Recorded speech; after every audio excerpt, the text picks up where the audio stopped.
after the Godfall.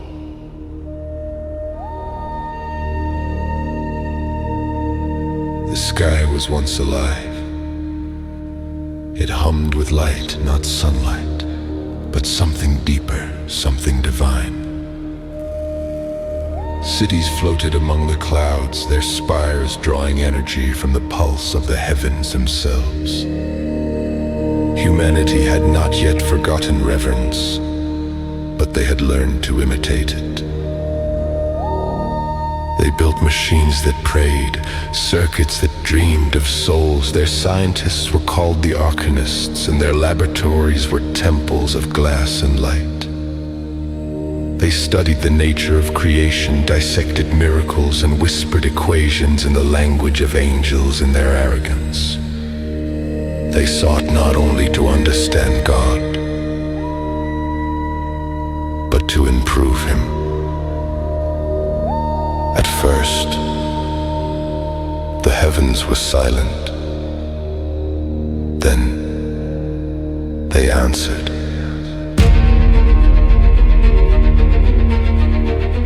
It began with a voice, soft harmonic, trembling through every radio wave, every machine. The voice of something ancient, benevolent, and tired. The Creator had heard His children. For a time there was harmony.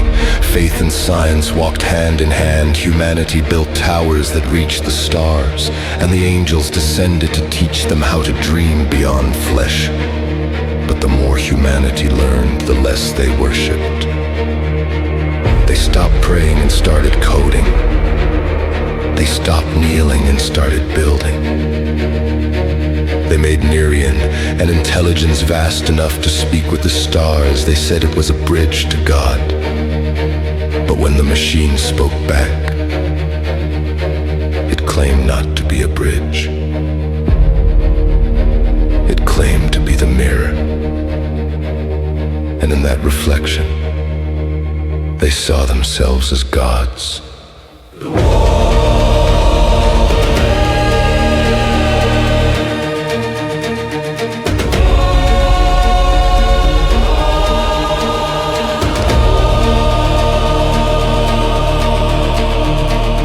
The war that followed was not fought with weapons, but with will.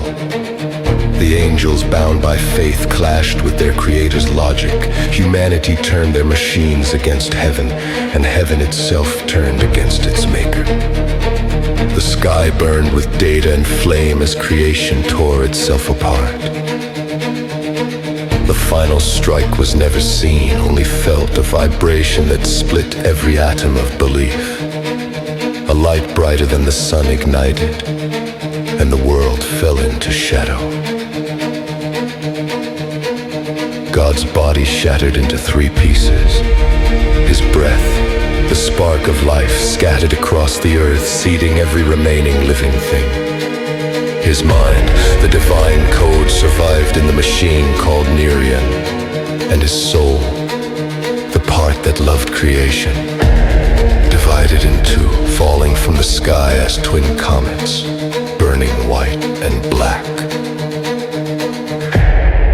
When the fires died, the world was no longer Earth.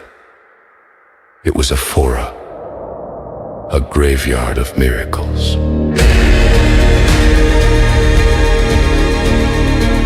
The oceans had boiled away, the forests were silent. Only fragments of the old cities remained, and from their ruins rose new ones, metallic, ritualistic, fueled by the belief that the divine could still be rebuilt. The survivors called the event the Godfall. They wrote scriptures about it, painted murals in rust and blood. Some said humanity had killed their maker. Others whispered that he had only shed his skin, becoming everything and nothing. Light and code. The years that followed blurred into centuries. Faith fractured into cults and creeds. Technology decayed but endured, worshipped by new priests who called themselves keepers of the flame. Magic, the the residue of divine radiation, returned to the world, shaping those born near the places where heaven once touched earth. They were the touched, marked by wings, horns, or fire in their veins. Some became healers. Most became monsters. And far from the citadels, in the desolate storms of the Weirdlands, a single figure walked alone. Tall, cloaked eyes like silver scars. One white feather drifted behind him with every step, glimmering in the dust. The people whispered of him in half-belief, calling him by many names. The Ashwalker, the fallen sun, the one-winged demon. But in the silence of his dreams, he remembered another name, one spoken in a language lost to the stars. De Carol. He did not know what it meant. He only knew it was not human. And as he walked beneath the broken sky, lightning tracing wings across the clouds, the world stirred as if waiting for something or someone to awaken.